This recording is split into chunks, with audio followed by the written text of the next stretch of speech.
Good afternoon. Yeah, it's my turn because some presentation is so long and then extend, and then extend your tea time, right? But I will not extend your tea time.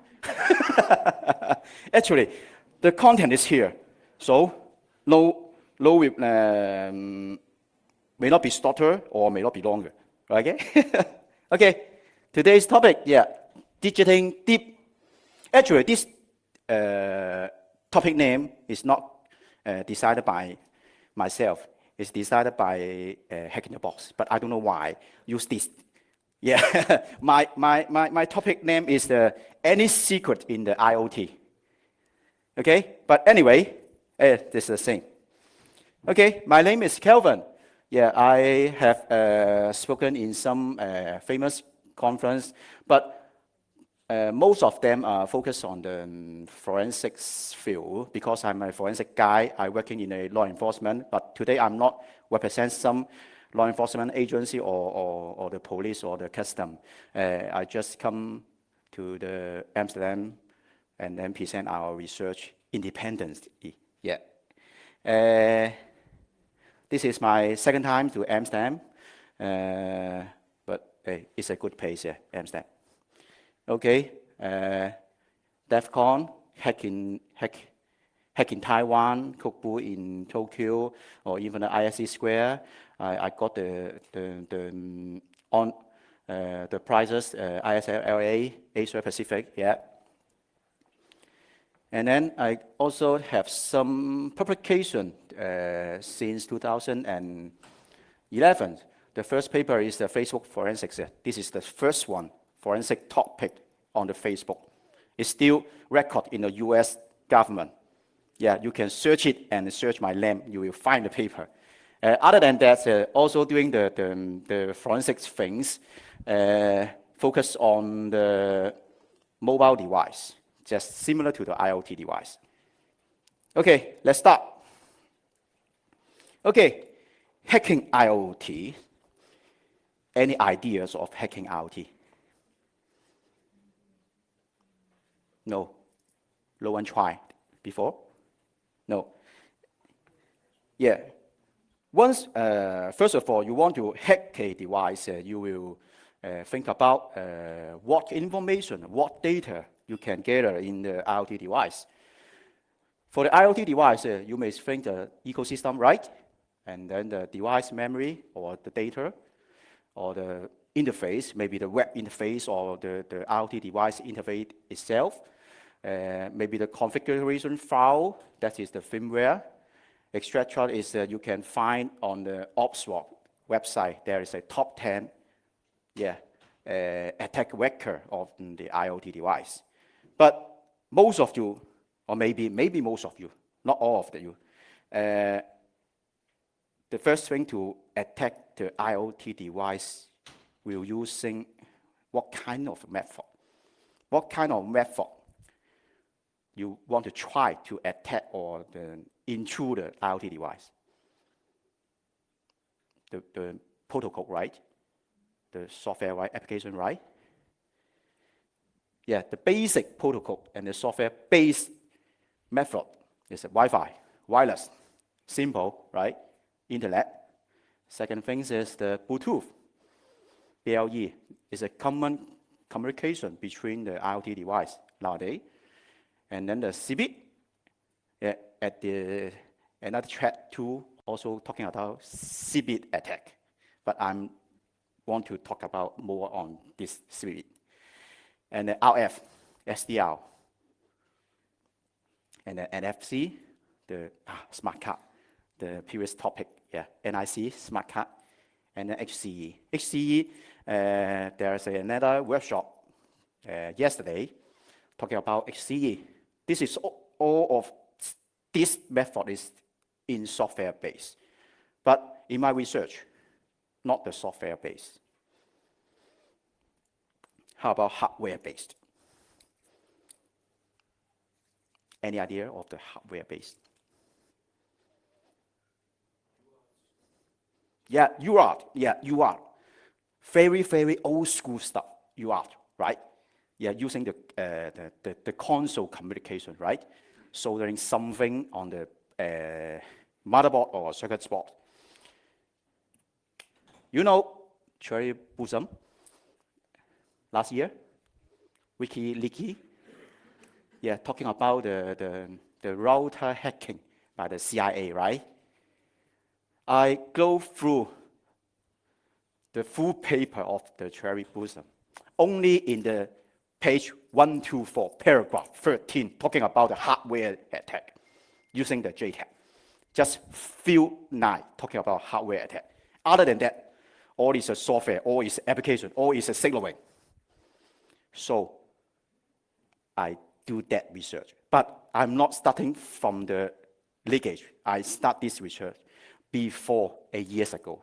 So I published a paper like advanced mobile device forensic using JTAG and chip-off. Yeah, the first one, UART. And the second one is JTAG. I think most of you know what is JTAG, right?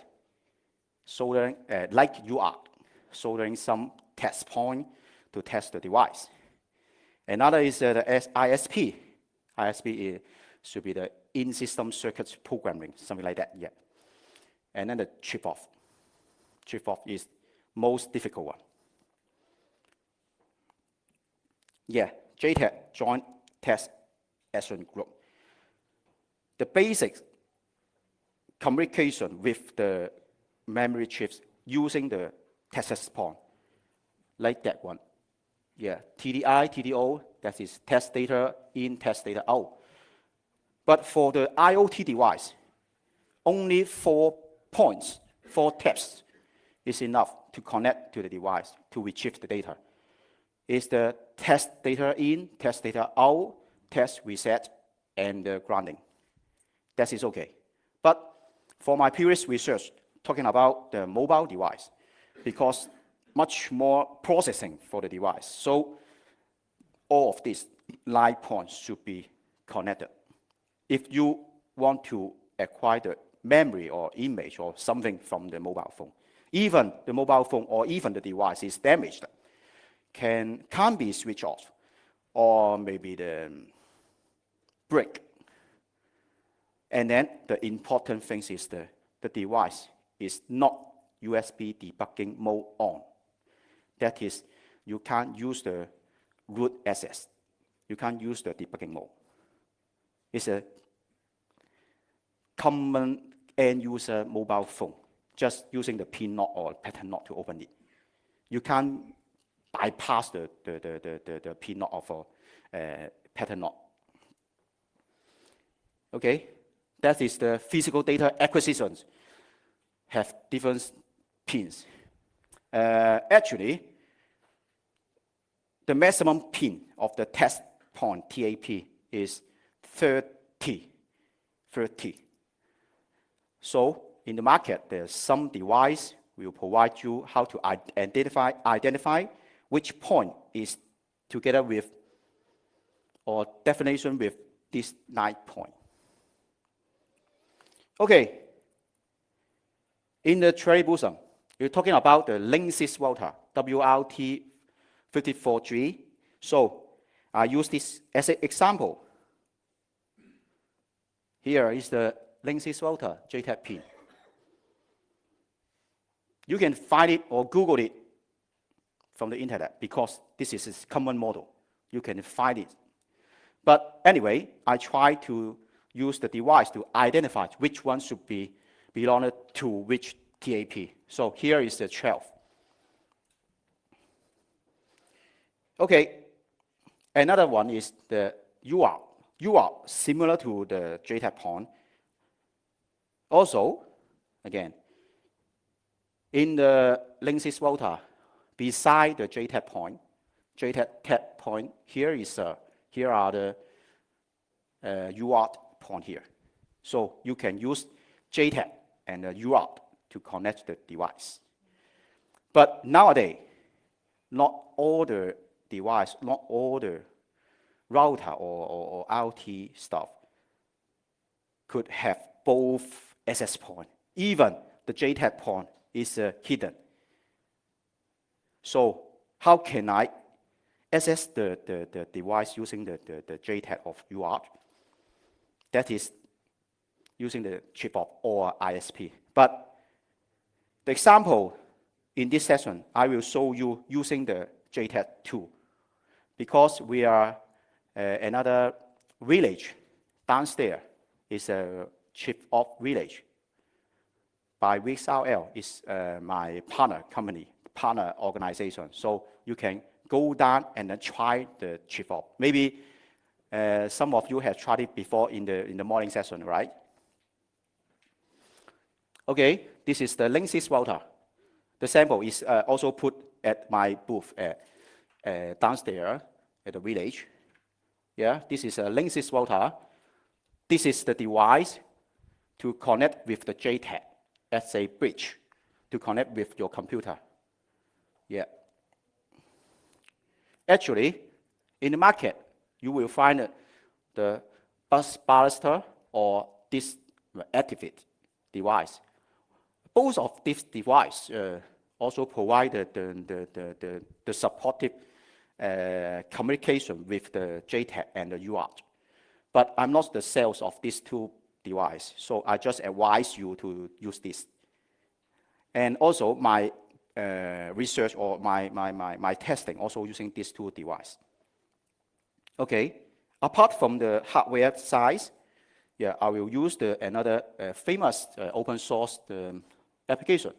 It's an OpenOCD, Open On-Chip Debugger Tools. It's a free download. It's open source, so it's feel free to use.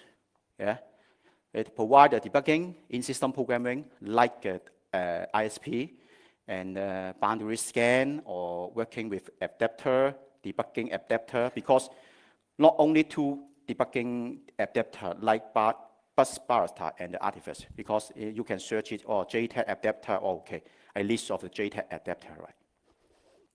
Okay, the last thing is support a list of a router and the chips configuration. So it is very easy to find the configuration file of the router and then connect it and then dump the memory from the router and the device. Okay, once the device is connected like this one, and then connect to the computer, and then open the OpenOCD, and then the application, the debugger, scan the device successfully. Yeah, the CPU tap device found, this one. And then you see the fresh KT link buffer ROM from this GitHub and the bus baluster. Okay, once connected, how come? Yeah, interesting things. Yeah, the telnet port 4444 is open. The telnet port is open, bypassing the password, bypassing the interface. Okay, I try to telnet to connect it without password, Yeah, here. Yeah, I can control the device. Yeah, held the device 2 times, kill the watchdog, or even reset it as a root privilege. Okay? You may ask, and then what happened? And then any other thing else for the device? Yeah, the kernel address, pin it. Actually, all the data from byte 0 to the end of the file, you can pin it all the kernel. Once you get the kernel, and then you can try to reconfigure the configuration file or even search something on that device. Okay, this is the reference for the kernel sessions for you. How to interpret this kernel address. Yeah, because I have mentioned I'm a forensic guy, so this raw data is very important things for our investigation, right? So even how many partition in the device. Let's say example, not talking about the Linksys device or maybe the D-Link device, something a TV box. Yes, it's the same. The kernel is the same. Okay, and then the memory dump. We can dump whole memory of the device. The firmware recovery script from the OpenOCD using OCD, and then the kernel memory, NVRAM memory, starting from the hash, and then actually image dump. Once this image dump from this device using the OCD or the JTAG device, the result is here. Yeah. You see? Interesting. What's this? Can you tell me?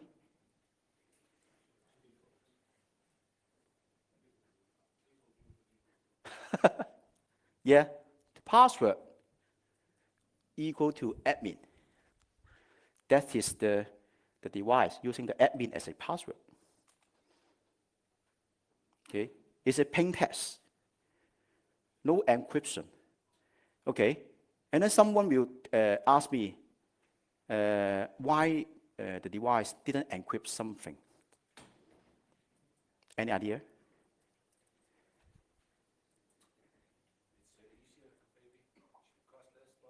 Yeah, because the IoT device didn't contain much more memory or gigabyte data inside a IoT device, like a PUB.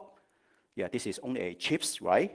Only a 100 byte or 100 kilobyte data stored in the strips. So, and also the processors of the IoT device is not much powerful than a computer, right?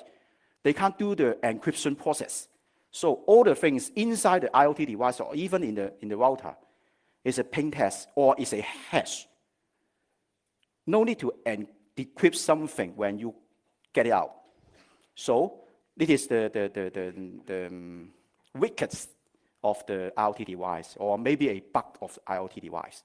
But anyway, most of the IoT device still working on that way. Easier to do, easier to manufacture, easier to produce, to design, right? Okay. Other than the password, you also got the private key here. This string is a private key. You can use this private key to decode another password if the IoT device stored it. Actually, the whole flash structure of that IoT device is acquired. Okay, like bootloader, the firmware, or even I mentioned it, store the variable information inside the router. Okay, that is much more interesting secret things in the IoT device or in that router. Plain text, username, and the password. You see, HTTP password, PPP password, DNS password. Yeah, a lot of password stored in the device, stored in the router, but always in the plain text, username and password. Okay, that is an example of the JTAG, but we got another thing is ISP. The ISP is different from the JTAG. JTAG, you will find the biggest tap point on the device box, but ISP is just like an interception of the processor, interception of the eMMC flash ROM, because you will find this is not a common testing point. This is the like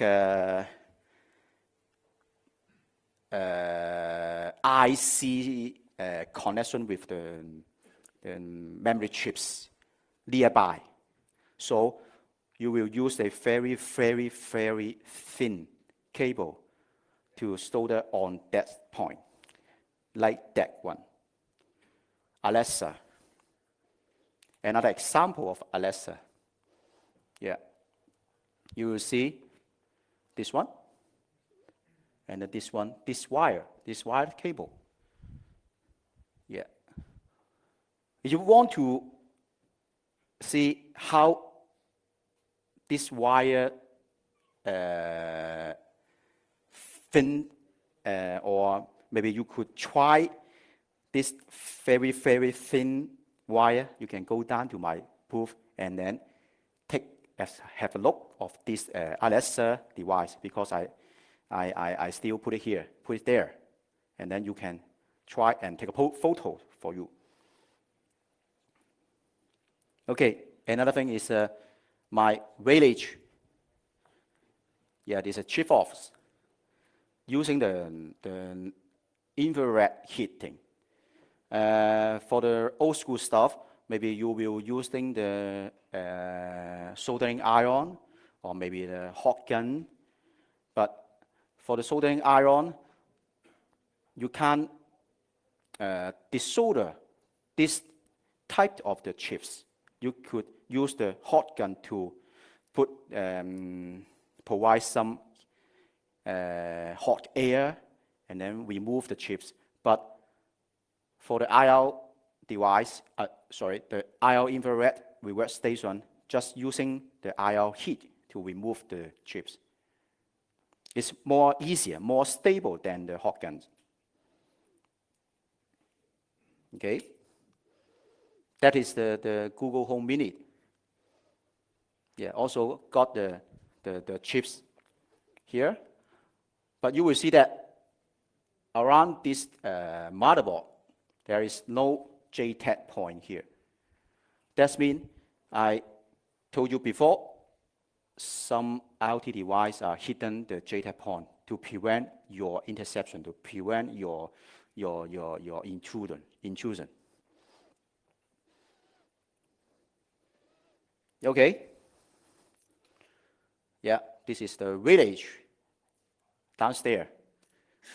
After this session, you will go to my village and try how to using this device, IR infrared reverse station, or maybe you can use this bus ballast to connect the router. Yeah, and then once the chips is removed, how to read it. We also got some adapter there. This is the adapter for the chips. The model is BGA 169153. This is a common model, common chips. This is a universal chips series because I have some sample mobile phone, sample router. I disassemble it and then find it. All of that are using that series. So I got this BGA adapter for use to test the device, test the chips. Once you remove the chips from our booth, and then you can use the computer, use the adapter to test your successful work. Yeah. Actually, all of these boards, this adapter, I sourced it from China. Because I come from Hong Kong, this is very close to China, right? So the price is relatively cheaper than you purchase from the internet while in Europe or in US. Because maybe some trading problem or maybe some other things, I don't know, yeah. That's okay. I can say that because I'm the Hong Kong guy, so I can buy it from the Shenzhen, from the China, is cheaper than you. So I got a lot of this advice. Yeah. Okay. Any question about the village and the JTAG? Yeah. So maybe not about the village, but about what you showed. You showed successful attack. Yep. Against Linksy router. Yeah. Which is about 20 years old. But Yeah. That is 20 years old device. Yes. So About Alexa and Google Home that you also showed you try to get contact. yeah. So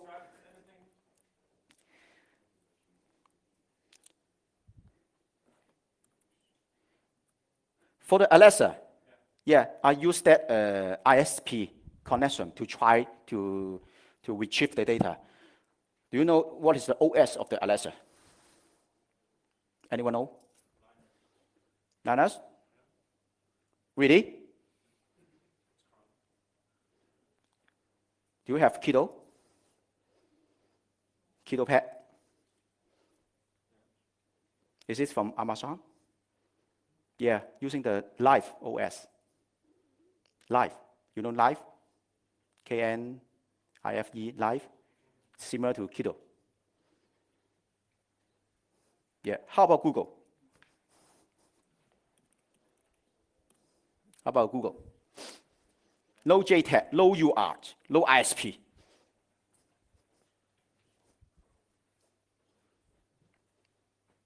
Yeah, it's a Google OS. Google OS, yeah, Chrome, yes. Okay, but anyway, even using the Android OS or Google Chrome OS or even the Live OS, they are all using the plain text. It's a raw data, it's a bin file, it's a binary. Okay, you can use the hash editor to edit something, or maybe if you are working in the forensic firm, you will got some forensic tools. Forensic tools can gather all the information from the binary file and then separate in different partitions, right? Okay? Yeah. So did Google Home have the same chip? Yeah, same chips. Yeah. So you were using the adapter? Yes, exactly.